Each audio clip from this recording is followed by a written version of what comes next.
কথা 3-4 মিনিট আমাকে শেষ করতে হবে। 3 নাম্বার কাদিয়ানীদের বিষয়, ওরা পঞ্চগড়ে জলসা ডেকেছে, কোন জলসা কাদিয়ানীদের বাংলাদেশে হবে না। আমি খুব তাড়াতাড়ি আপনাদেরকে বলবো, অল্প সময়ের ভিতরে যাদের হাতে টাচ মোবাইল আছে এই মুহূর্তে 3 মিনিটের বক্তব্য জলদি রেকর্ডিং করুন। আমি কাদিয়ানীর পরিচয় বলে দেবো, এটা ফেসবুকে প্রচার করবেন জলদি, খুব দ্রুত। আপনার টাচ মোবাইলটা বের করে উঁচু করেন, আমি দেখবো কার কার কাছে মোবাইল আছে। Ready ready ready? তাহলে শোনো বাবা, কাদিয়ানী কোন শয়তানের নাম?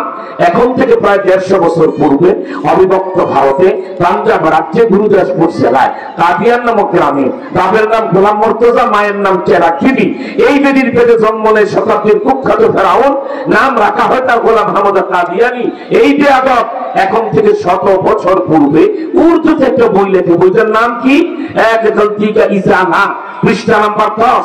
এই বইটা 10 নম্বর পৃষ্ঠায় কাদিয়ানী লেখে, मोहम्मद आखिरी पैगंबर नहीं है, मैं ही आखिरी पैगंबर हूं, मोहम्मद শেষ নবী নয়, আমি শেষ নবী। মানবে উত্তর মুসলমান?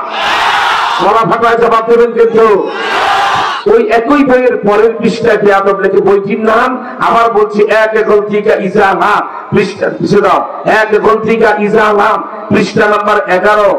আমার ভাইরা, এই বইয়ের 11 নম্বর পৃষ্ঠায় বেয়াদব লিখে, मैं मोहम्मद से पारकर नबी हो, আমি মোহাম্মদের চেয়ে আরো বড় নবী। মেনে নেওয়া যায়? গলা ফাটা জবাব তো মেনে নেওয়া যায়? কোথায় ন্যাকতালি, কোথায় জুতার কালি? কোন জায়গায় আইয়ুব খান, কোন জায়গায় সিঙ্গেল পা? কোথায় মুহাম্মদ সাল্লাল্লাহু আলাইহি সাল্লাম রাস্তা দিয়ে হেঁটে গেলে গাছের ডাল ফাঁকা হয়ে তারে বাতাস, উড়ন্ত পাখির ঝাঁক আমার রাসূলের মাথার উপরে জমা হয়। রাস্তা দিয়ে হেঁটে গেলে ওর দুম্বার ঝাঁক ঘাস খাওয়া বন্ধ করে এক নয়নে অপলকে নবীজির দিকে তাকিয়ে থাকতো, ঠিক কিনা জানেন? সেজন্য আমার ভাইদেরকে বলি, এই বেয়াদব কাদিয়ানী এদের পরিচয় বলেছি, আর খতমের উপর কাকে বলে সেটাও 1 মিনিটে বলে দেই। সবাই জিজ্ঞেস করি, জবাব দেন। গলা ফাটায় আল্লাহ কয়জন? আওয়াজটা পছন্দ হলো না? আল্লাহ কয়জন? মুখে বললে চলবে না, একটা আঙ্গুল উঁচা করে দেখায় দেন আল্লাহ কয়জন। আমি প্রশ্ন করবো, আল্লাহ কয়জন? 3 বার বলবেন, একজন একজন একজন। আল্লাহ কয়জন? আরো সোজা করেন আঙ্গুল, বন্ধুকে নলের মতো উঁচা করে। এক আল্লাহর পরে কোন আল্লাহ আছে? এইরকম দেখা যায় নাই নাই নাই নাই। যার হাত যত তাড়াতাড়ি করবে তার সব তত বেশি হবে। আল্লাহর পরে কোন আল্লাহ? আমাদের নবীর পরে আর কোন নবী? হাত নামান। 1 ঘন্টার বাকি ওয়াজ 2 মিনিটে শেষ। আল্লাহর পরে আল্লাহ নাই, মুহাম্মদ সাল্লাল্লাহু আলাইহি ওয়াসাল্লামের পরে নবী নাই, এটাই খতমের উপর ঠিক কিনা বলে? যে আয়াত পড়েছিলাম খাতামান নবিয়্যিনের তাফসীর বলে দিলাম, আল্লাহর পরে যেমন আল্লাহ নাই, আমাদের নবীর পরে আর নবী নাই। মক্কা শরীফের হুজুর আওলাদে রাসূল, দেশের শীর্ষ জেলখাতে উলামায়ে কেরাম, ঢাকার ওই পারে মুন্সিগঞ্জে 1 মার্চ খতমের উপর ইজতেমায় হাজির হবেন। নাম দেখলে বেহুশ হয়ে যাবেন আপনারা। রফিকুল ইসলাম মাদানী বলেন, এরপর আমির হামজা বলেন, তারপরে কি যেন বলা হয় আপনার জুনায়েদ আল হাবিব বলেন, সাকাত হোসেন রাজি বলেন, এরপর কি বলা হয় আপনার হাবিবুল্লাহ মাহমুদ কাসিমি বলেন, আলী হাসান ওসামা বলেন। বুঝতেই পারতেছেন কিয়ামতটা কি হবে, ঠিক কিনা? ঢাকার ওই পারে মুন্সিগঞ্জে খতমের উপর ইজতেমা। এখন যেহেতু মসজিদে জামাত শুরু হয়ে যাবে, বয়ান শেষ, আল্লাহ যদি বাঁচায় রাখে, সময় নিয়ে এই মাহফিলের জন্য আগামী বছর বেঁচে থাকলে আলাদা বরাদ্দ হবে, একটা পোস্টার, একটা স্টিকার। শুধু মসজিদ মাদ্রাসার যারা ইমাম বা মাদ্রাসার শিক্ষক, বড় মাদ্রাসার ছাত্র, ওনারা স্টেজ থেকে নিয়ে যাবেন। আলহামদুলিল্লাহ সবাইকে নামাজের ছুটি দিয়ে, যেহেতু জমাতে যারা পারেন মসজিদে যাবেন, মনে হয় জায়গা হবে না, এখানেও জামাত হবে। সকলের কাছে দোয়া চাই, আল্লাহ যেন মামুনুল হক সাহেবকে মুক্ত করেন, ইসরায়েলের ইহুদির বাচ্চারা ধ্বংস হয়ে যায়, আর বিশ্ব মুসলিম জিন্দাবাদ, কাদিয়ানীরা নিপাত যাক, ঠিক না? ধরে বলেন। পোস্টার স্টিকার যারা নিবেন, ওলামায়ে কেরাম খুব দ্রুত সামনে আসেন, এখানে দিয়ে দাও। ওরা মুনাফিক, ওরা বদমাশ। ওআইসির উচিত ছিল 58টা মুসলিম রাষ্ট্র, প্রত্যেক রাষ্ট্র 1 লক্ষ করে সৈন্য দিবে। 58 লাখ সেনাবাহিনী যদি ফিলিস্তিনে সকালে ফজরের পর মোতায়েন হয়, মাগরিবের আগে ইহুদি রাষ্ট্রটা পৃথিবীর মাটির সাথে মিশে যাবে। আমার ভাইয়া, তাদের দিকে আমরা তাকিয়ে থাকবো। ওমারারা যেহেতু ফাঁসে, কোন দেশেরটা ভোট চোর, কোন দেশেরটা গম চোর, কোন দেশেরটা ভোট ছাড়া রাষ্ট্র ক্ষমতায়, কোন দেশেরটা লম্পট, কোন মুসলিম দেশের রাজা হলো কি বলা হয় আপনার, হলো কোনটা ভেসা, কোনটা চরিত্রহীন, কোনটা টাউট, কোনটা ফাটফার, কোনটা টেন্ডারবাজ, কোনটা চাঁদাবাজ, কোনটা বছরের পর বছর ক্ষমতা থাকলেও ভোটের দরকার হয় না। এই ফাসেকরা মুসলমানদের গুলি চালাচ্ছে, ঠিক কিনা দেখা। বিশ্ব মুসলিমের উচিত একটা করে লাঠি দিয়ে ইয়াজিদ ইমাম হোসাইন যেভাবে সরিয়েছেন, এদেরকে রাষ্ট্র ক্ষমতা থেকে সেভাবে সরিয়ে দেওয়া দরকার, ঠিক কিনা দেখা। আলহামদুলিল্লাহ, যদি তালেবানরা ইরান বর্ডার খুলে আফগানিস্তানে ঢুকে যায়, আমরাও হযরত শাহজালাল 800 বছর আগে এসেছিলেন 4000 মাইল দূরে ইয়ামান থেকে বাংলার সিলেটে। যদি তালেবান সৈন্যরা ঢুকে যান আর জর্ডানের বর্ডার ভেঙে তারা ফিলিস্তিনে চলে যান, আমরাও ভারতের বর্ডার ভেঙে সেই যুদ্ধে শরীক হয়ে রক্তের বদলে রক্ত, লাশের বদলে লাশ আমরা নেব, ঠিক কি হবে না? তারা রাজি? তো হাত তুলে আল্লাহু আকবার বলে দেখায়, আর জোরে আল্লাহু আকবার বলে আওয়াজ দেখায়। আল্লাহ তুমি আরে বসো, আল্লাহ তুমি কবুল করে, জোরে করে আমি। 2 নম্বর আরেকটা পদ্ধতি যুদ্ধ বন্ধের আমাদের 71 সাল থেকে আমরা নিতে পারি। আজকে লন্ডন হাইড পার্কে আমি বক্তৃতা করছি না, পশ্চিমবঙ্গের কলকাতার টিপু সুলতান মসজিদের সামনে এই মুহূর্তে আমার মাহফিল চলছে না, ভুটানের ঝর্ণা মসজিদের সামনে কথা বলছি না, সৌদি আরবের আলবাহা আলহাজরা দাম্মামের কোন মাহফিলে কথা বলছি। আজকে কথা বলছি আমাদের প্রিয় মাতৃভূমি বাংলাদেশের রাজধানী ঢাকায় উত্তরায় ইমানদার মুসলমানদের সামনে, ঠিক কিনা? যারা জীবন দিবে কিন্তু ইমান বিক্রি করবে না। তাই আরেকটা পদ্ধতি আপনাদেরকে বলি, সেটা হলো 1971 সালে, যেহেতু এটা প্রিয় মাতৃভূমি বাংলাদেশ, 3টা বিষয় পছন্দ হলে কিছু কথা বলছি, ঠিক কিনা বলেন? একটা বিষয় চলছে, ইসরায়েলি ইহুদিদের রক্তের বদলা আমরা নিয়েই ছাড়বো, ঠিক কিনা? লাশের বদলে লাশ কিভাবে ফেলবেন, যুদ্ধ কিভাবে বন্ধ করবেন, পদ্ধতি বলে দেয়। 71 সালে পাকিস্তান সেনা হানাদার বাহিনী মাত্র 7-8 মাসে 30 লক্ষ বাংলাদেশিকে হত্যা করে ফেলেছে। কি বলেন, ঠিক না? হিংস্র বাংলাদেশি ইয়াহিয়া খান, টিক্কা খান, ভুট্টু খানের উত্তরসূরিরা তাদের সেনাবাহিনী ঘুমন্ত বাঙালির উপরে নির্বিচারে গুলি করে হত্যা করেছিল, পাখির মতো মানুষ পেয়েছে।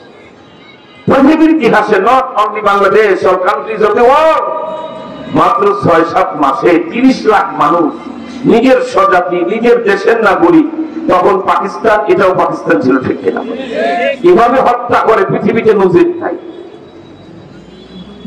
কিন্তু বাংলার আবাল বৃদ্ধ বনিতা, ছাত্র, শিক্ষক, কৃষক, শ্রমিক, মুক্তিকামী মানুষ স্বদেশ রক্ষায় মুক্তিবাহিনীতে নাম লিখিয়ে যখন প্রতিরোধ গড়ে তুলল, এবং অক্টোবর, নভেম্বর, ডিসেম্বরের প্রথম সপ্তাহে, এই 2 মাস 10-12 দিনে যখন 5000 পাকিস্তান সেনাবাহিনীর অফিসার, যাদের গায়ে পাকিস্তান সেনাবাহিনীর উর্দি, major, major general, colonel, brigadier, brigadier general, এদেরকে আমার বাংলার বীর সন্তান মুক্তিযোদ্ধারা হত্যা করা শুরু করলো, ঠিক কিনা?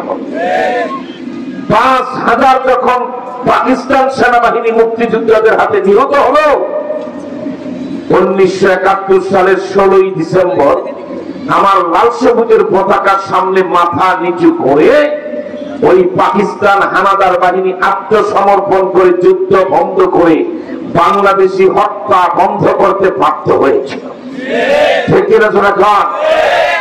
আজকে আমি আপনাদেরকে বলি, এয়ারপোর্টের কাছে কথা বলছি, এয়ারপোর্টে আমাদের একটা ইতিহাস আছে যেটা কারো নাই। লালনের মূর্তি বসানো হয়েছিল 2008 সালে, ঠিক কিনা? হাজিরা সেই মূর্তির নিচে দিয়ে হেঁটে যেত, 46 ফিট লম্বা, লালনের হাতে ঢোল তবলা, 2টা উলঙ্গ নারী, বস্ত্রহীন নারীর দেহ তারা এখানে বসিয়েছিল, উদ্বোধন করতে চেয়েছিল। আলহামদুলিল্লাহ, আপনাদের সহযোগিতা নিয়ে সংগ্রাম করে, লড়াই করে 2008 সালের 24 অক্টোবর শুক্রবার আমরা ঐতিহাসিক সংগ্রাম করে সেই মূর্তি উৎখাত করে আল্লাহ বলে মিনার বসিয়েছি। আলহামদুলিল্লাহ বলেন, আলহামদুলিল্লাহ বলেন। তাই সেই মিনারের সামনেই বিশ্ব ইতিহাস আপনাদেরকে রচনা করতে হবে। আজ বাংলাদেশের নোয়াখালী, কুমিল্লা, রাজশাহী, বগুড়া, সিলেট, আগামীকাল সিলেটে কথা হবে ইনশাআল্লাহ। এখন আমি সিলেটে কথা বলছি না, সেই মূর্তি বিরোধী আন্দোলনের মাত্র এক কিলোমিটার দূরে, ঠিক কিনা? তাই আপনাদেরকে কর্মসূচি দিই, ইসরায়েলের ইহুদিরা যুদ্ধ বন্ধ করে না, মুসলমান নিধন বন্ধ করে না, হত্যা করেই চলেছে। আপনারা খুব তাড়াতাড়ি যদি সম্মিলিতভাবে কর্মসূচি পান ভালো, তা নাহলে এই এলাকা থেকে উদ্যোগ নিয়ে সেই মূর্তি বিরোধী আন্দোলনের বাঁশের লাঠিটা আবার হাতে নিতে হবে, ঠিক কিনা? সেই বাঁশের লাঠি হাতে নিয়ে যদি এয়ারপোর্ট গোলচক্কর করে আমরা তল্লাশি বসাই, এটা আমাদের আন্তর্জাতিক এয়ারপোর্ট, বিদেশি পতাকাবাহী গাড়িগুলি তল্লাশি করা হবে। যেই গাড়িতে ইহুদি খ্রিস্টান আর সাদা চামড়ার লাল কুত্তা ইংরেজ পাওয়া যাবে, ইঁদুরের বাচ্চার মতো টেনে গাড়ি থেকে বের করতে হবে। এরপরে মাথা ফাটাতে হবে, কোমর ফাটাতে হবে, আগুন থেকে ধরতে হবে। যদি এইরকম এয়ারপোর্ট গোলচক্কর ইহুদির লাশ পড়ে, ইসরায়েলি ইহুদির বাচ্চারা ফিলিস্তিন মুসলমানদেরকে হত্যা বন্ধ করতে বাধ্য হবে, ঠিক কিনা? এই কর্মসূচি দিলে কারা মাঠে নামবেন? হাত তোলা, আল্লাহু আকবার বলে দেখা। আপনাদের ভিতরে একজন ইমানদার নারায়ে তাকবীর দিয়ে দেখাতে হবে।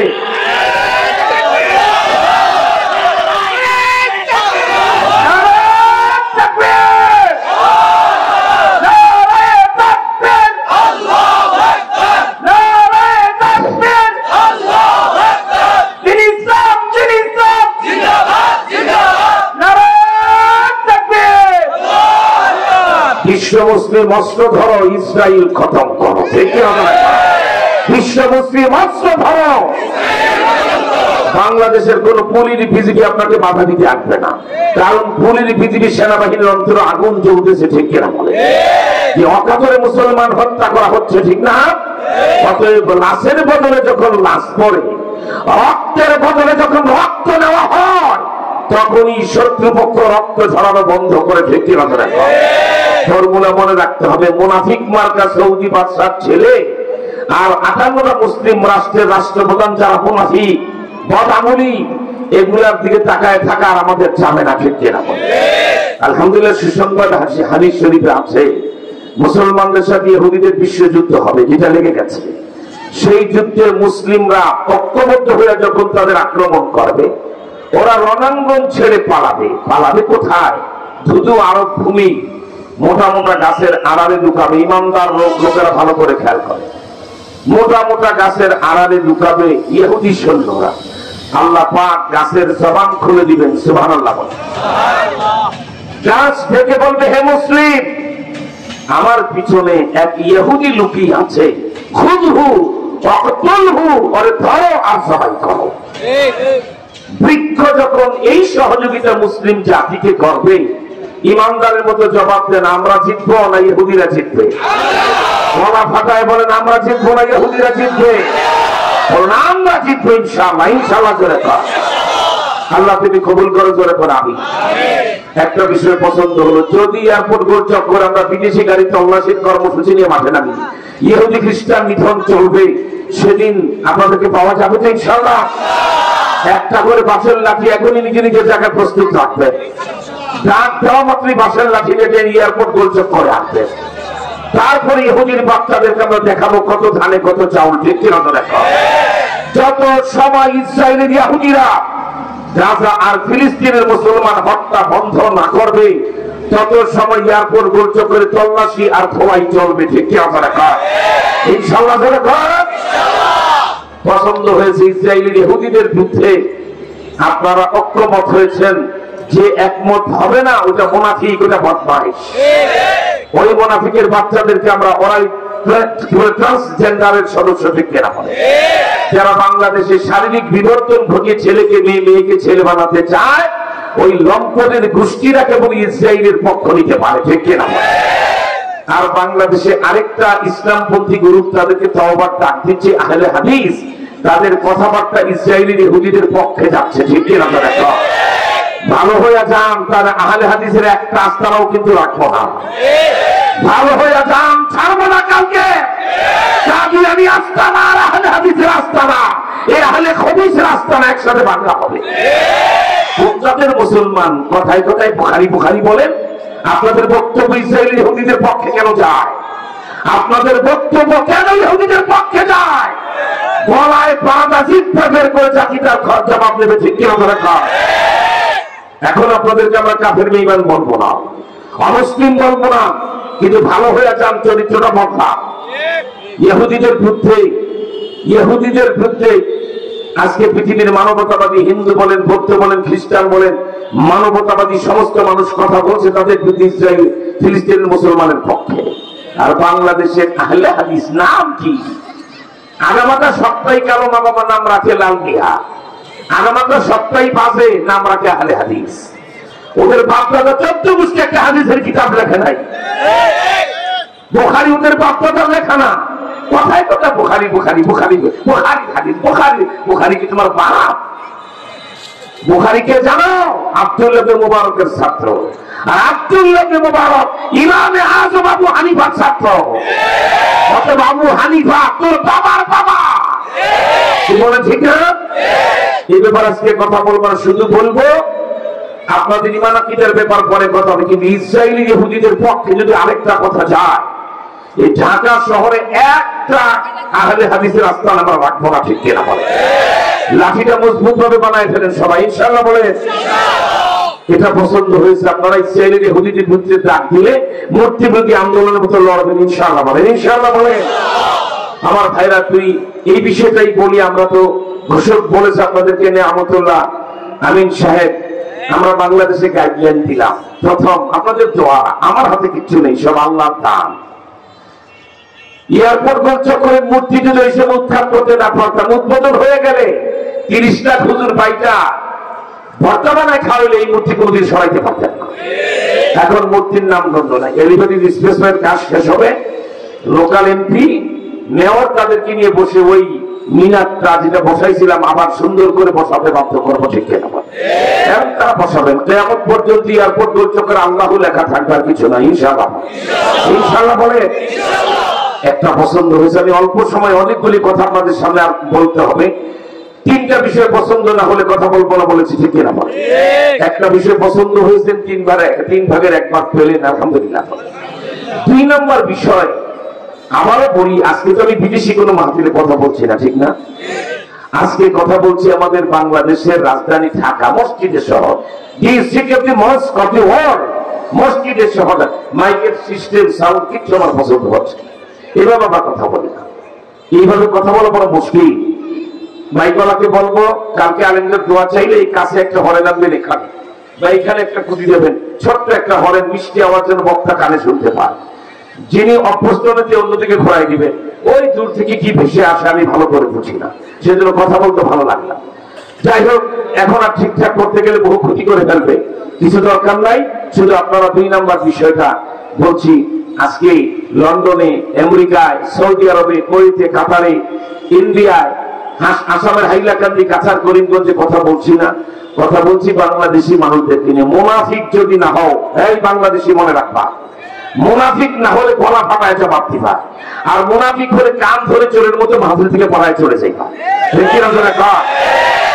ইমানদার হলে জবাব দেন, এই জাতি 53 বছর তোমার দেশ স্বাধীন হলো, আমার বাংলাদেশ 53 বছর, ঠিক না? এই 53 বছরে একজন আলেমকে তোমরা প্রধানমন্ত্রী বানিয়েছ, আওয়াজ পছন্দ হয় না, মুনাফিকি করবে না, জবাব দিবা, গলা ফাটায় জবাব দিতে হবে, ঠিক কিনা বলে? আরো আওয়াজে জবাব দেবে। 53 বছরে একজন আলেমকে তোমরা রাষ্ট্রপতি বানিয়েছ। এই 53 বছরের স্বাধীন বাংলার ইতিহাসে কোন আলেমকে প্রধানমন্ত্রী বানিয়েছ? এই 53 বছরে কোন আলেমকে তোমরা সরকার গঠনের সুযোগ দিয়েছ? বাকি মগের বলল, দেশ চালাইলো ওরা, গম চুরি করলো ওরা, এদেশে 74-এ দুর্ভিক্ষ ঘটায়া 2 লক্ষ মানুষ হত্যা করলো ওরা। ওদের ছাত্র সংগঠনের নেতারা 100 মেয়েকে ধর্ষণ করে ধর্ষণের সেঞ্চুরি পালন করে ওরা। এক কথায় 53 বছর যারা দেশ চালিয়েছে, ওরা চোর, ওরা ডাকাত, ওরা খুনি, ওরা লম্পট, ওরা বাটপার, ওরা চাঁদাবাজ, ওরা দুর্নীতিবাজ, ওরা খুনি, ওরা টেন্ডারবাজ, সকল পাপের মূলে ওরা। ওরা 30 টাকার পেঁয়াজ 250 টাকা পর্যন্ত আমাদেরকে খাওয়ায়, ছাড়ে রাষ্ট্র চালায় যারা, তারা ঠিক কি এক মগের মূল্যকে বসবাস করি, রাষ্ট্র চালাইলো 53 বছর ওরা, চোর ডাকাত খুনি সন্ত্রাসী ওরা, আর জেল খাটে কেন আলেমরা? জবাব দেব বালপোড়া জাতি।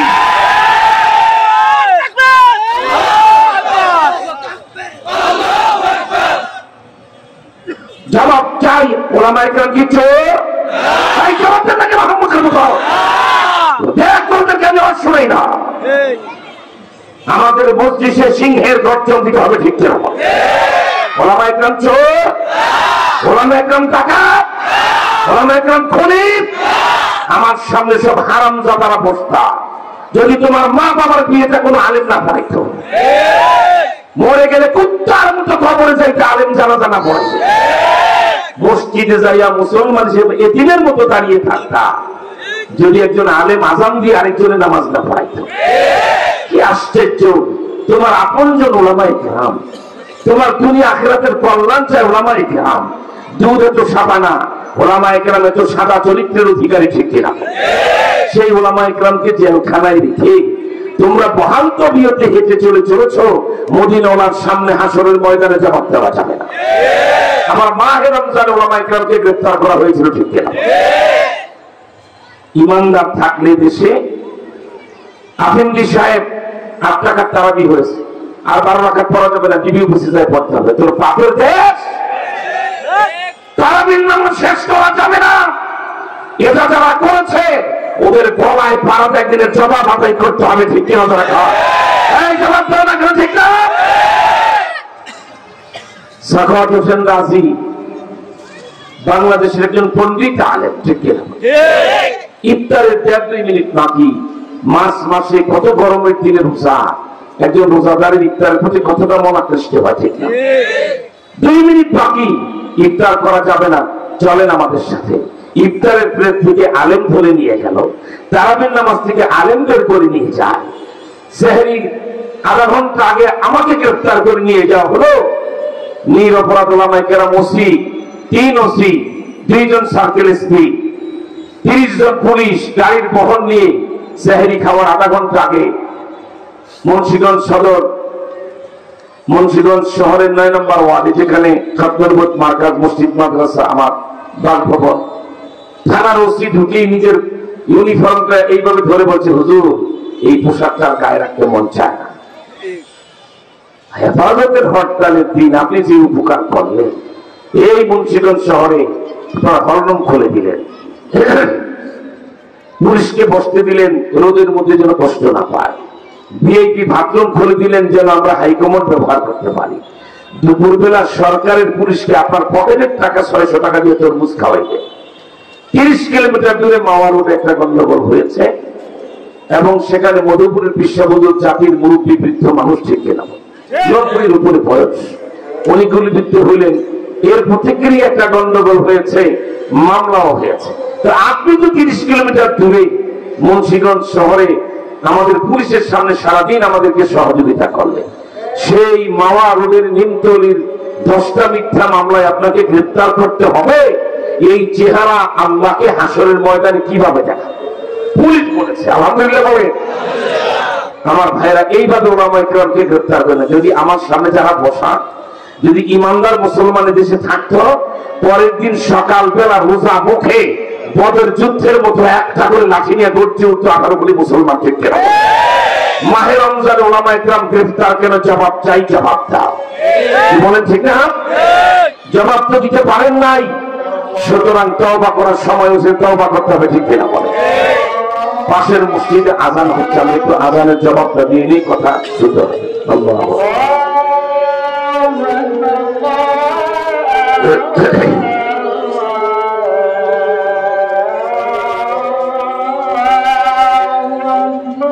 আল্লাহু আকবার, আল্লাহু আকবার।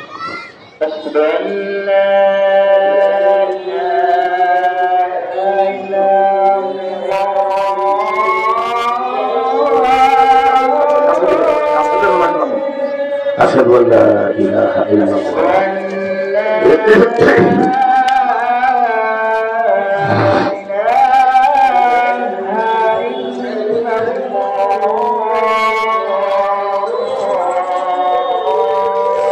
أشهد أن لا إله إلا الله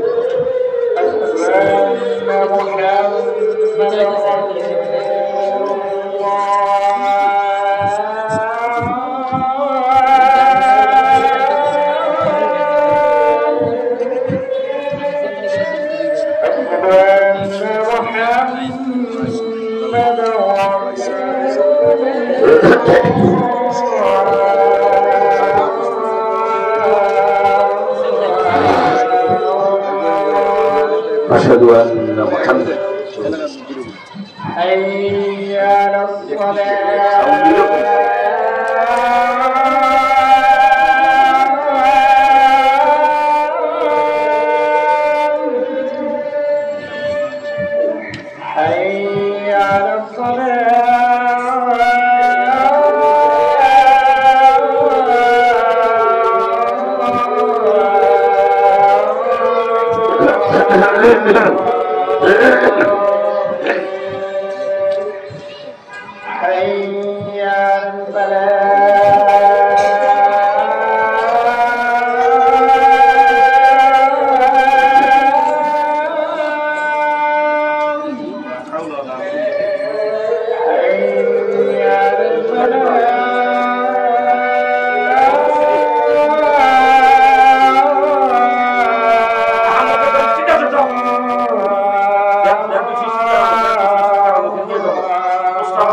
صلى الله على النبي الأمي. اللهم رب هذه الدعوة التامة والصلاة القائمة آت محمدا وسيلة رسوله وبعثه مقاما محمودا الذي وعدته إنك لا تخلف الميعاد.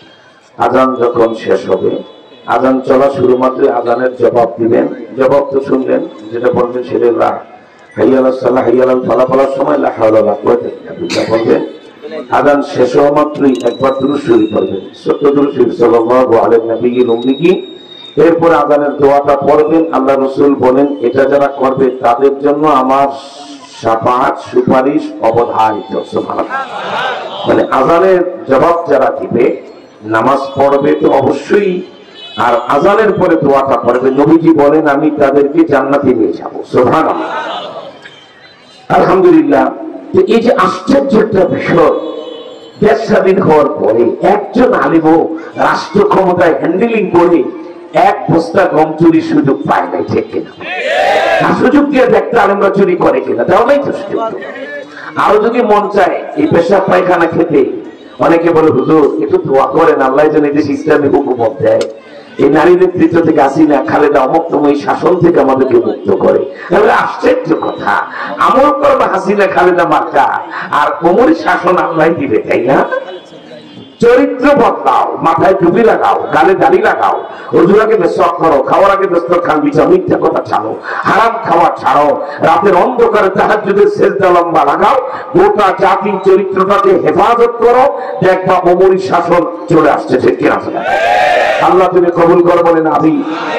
আমার ভাইরা, এই নিরপরাধ উলামায়ে কেরাম, এই যে শেখুল হাদিস আল্লামা মামুনুল হক সাহেব, বাবাও শেখুল হাদিস, নিজেও শেখুল হাদিস, বয়সটা 52 শুরু হয়েছে, এর মধ্যে 26 বছর শুধু বুখারী শরীফ পড়া। চিন্তা করেন, 25 বছরের বেশি 26 বছর সে বুখারী শরীফ পড়া। এই সকল উলামায়ে কেরামকে মিথ্যা মামলা দিয়ে বছরের পর বছর জেলখানায় রাখা উচিত ছিল। গভর্নমেন্টের সম্পর্কটা আলেমদের সাথে সরকারের খারাপ ছিল না। আহমদ শফী হুজুর থাকতে বেশ ভালো হয়ে গেল, কিন্তু মালাউনের বাচ্চা, বিশ্ব সন্ত্রাসী, ওয়ার্ল্ড টেরর, জামানার আবু জেহেল, বিশ্ব কসাই, ওই ভারতের প্রধানমন্ত্রী, কুখ্যাত শয়তান বাবরি মসজিদের খুনি, এই বেয়াদব 21 সালে বাংলাদেশে এসে দেশটাকে অশান্ত করে ওলামায়ে কেরামদের সাথে একটা মারামারি বাঁধায় দিয়ে গেল। আমার ভাইরা, কথার ফাঁকে কথা বলে নিতে হবে।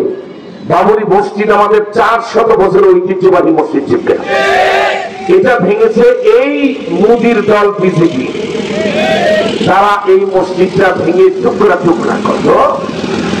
এরপরে দীর্ঘদিন এই ব্যাপারে ভারতের সুপ্রিম কোর্টে মামলা চলেছে। এখনো নেটে সার্চ দিয়ে দেখুন, মামলার রায় যেটা বেরিয়েছে, সুপ্রিম কোর্টের চূড়ান্ত রায় বেরিয়েছে যে যেখানে হিন্দুরা দাবি করছে বাবরি মসজিদ রাম মন্দিরের উপরে নির্মাণ হয়েছে, কয়েকবার এখানে মাটি খনন হয়েছে, কোন বাড়ি মন্দিরের কোন অস্তিত্ব পাওয়া যায় না। তার মানে নির্ভেজাল জায়গায় মুসলমানরা মসজিদ করেছে, ঠিক কিনা? একটু ভেজাল থাকলে সেই মসজিদে আমরা নামাজ পড়তে চাই না, ঠিক কিনা? না জায়গা অক্ষ করাও, এ জায়গা বই ঢুকি না, ভালো নাকি নাকি বলেন, ঠিক না? ভারতের সুপ্রিম কোর্টের রায়ের বক্তব্য হলো কয়েকবার খনন করেও হিন্দু মন্দিরের কোন অস্তিত্ব পাওয়া যায় না। তার মানে সম্রাট বাবর বৈধ জায়গায়, সঠিক জায়গায় তিনি মসজিদ নির্মাণ করেছিলেন, ঠিক কিনা? সুতরাং ভারতের সুপ্রিম কোর্ট রায় দিল এটা বাবরি মসজিদের জায়গা, মসজিদেরই জায়গা। কিন্তু বৃহত্তর জনগোষ্ঠী মানে হিন্দু গোষ্ঠী ভারত, তাদের ধর্মীয় সেন্টিমেন্টের দিকে তাকিয়ে এই জায়গাটায় রাম মন্দিরের নির্দেশের অনুমতি দিয়ে পাশে কোথায় ৫-৭ একর জায়গা সরকারকে বাবরি মসজিদ নির্মাণের জন্য দেওয়ার নির্দেশ দিয়েছে ভারতের সুপ্রিম কোর্ট। ওই মালাউনের যুদ্ধ গালে আমরা লাঠি মারি। এটা কোন জাতের রায় হলো? তুমি স্বীকার করলা এখানে রাম মন্দির ছিল না, ঠিক না? আবার তুমি বলছো ভারতের বৃহত্তর জনগোষ্ঠীর ধর্মীয় সেন্টিমেন্টের দিকে কি বলে লক্ষ্য রেখে এখানে রাম মন্দির হবে, আর আশেপাশে কোথাও কয়েক একর জায়গাতে সেখানে বাবরি মসজিদ নির্মাণের তোর জায়গায় আমরা লাঠি মারি, তোর জায়গায় আমরা পেশাব করি, ঠিক কিনা? আল্লাহকে হাবেন না জেনে বলছি, মামুনুল হক সাহেব সহ আমরা জেলখানায় ঘাস কাটি নাই, পরিকল্পনা নিয়ে এসেছি 2040 সালের মধ্যে বাংলাদেশ ইসলামী রাষ্ট্র হবে ইনশাআল্লাহ। দুর্বার লড়াই হবে ইনশাআল্লাহ।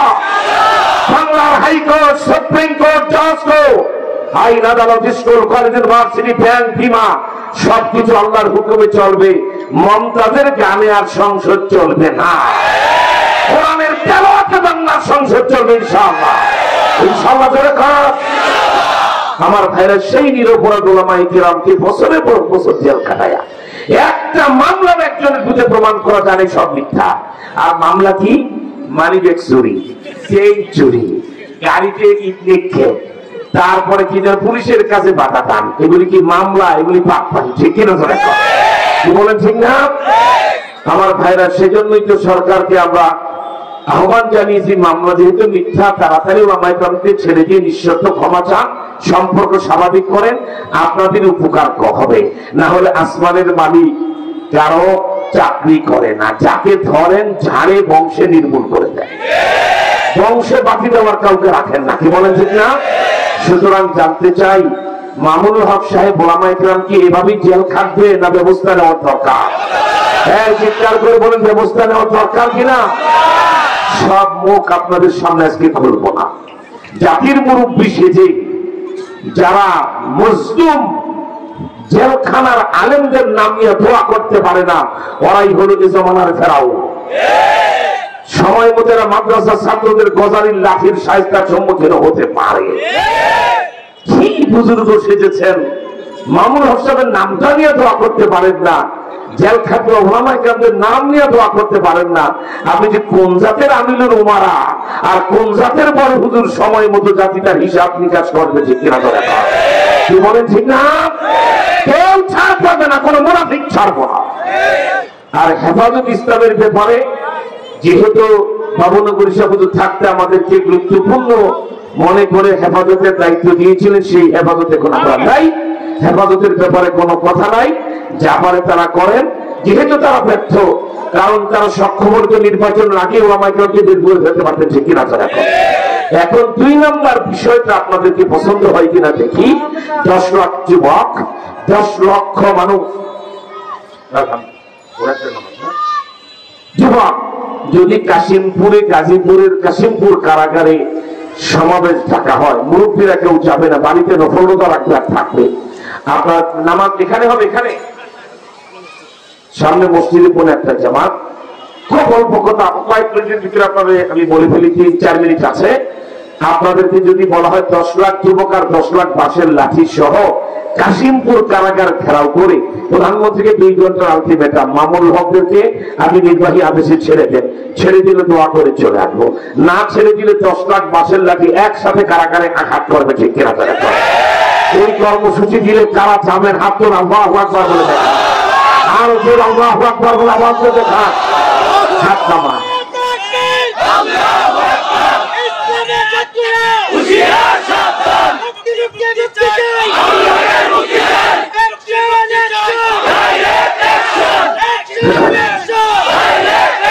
हम 3-4 मिनट बाकी